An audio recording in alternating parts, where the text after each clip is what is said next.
আসসালামু আলাইকুম, কেমন আছেন সবাই?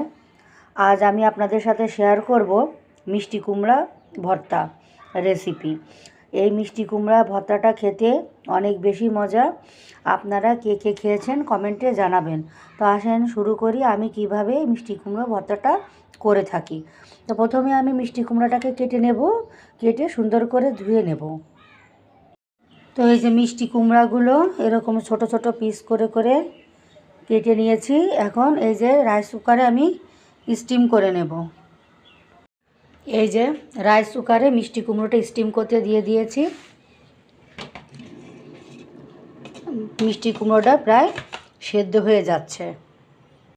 তো এই যে আমার মিষ্টি কুমড়োটা সেদ্ধ হয়ে গেছে। এখন ভর্তাটা মাখিয়ে নেব। তা কিছু কাঁচা ঝাল কুচি নিয়েছি, পেঁয়াজ কুচি নিয়েছি। মিষ্টি কুমড়া এই ভর্তাটা শুকনা ঝাল থেকে কাঁচা ঝাল দিয়ে করলে আমার মনে হয় খেতে একটু বেশি ভালো লাগে।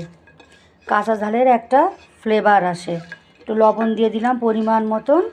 এখন ভালো করে মাখিয়ে আমি ভর্তাটা মাখিয়ে নেব।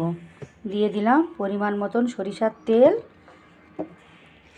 আমার এই রেসিপি ফলো করে যারা মিষ্টি কুমড়া ভর্তা খেয়েছেন তারা তো খেয়েছেনই, আর যারা খাননি তারা করে খাবেন, খেতে অনেক মজা লাগে।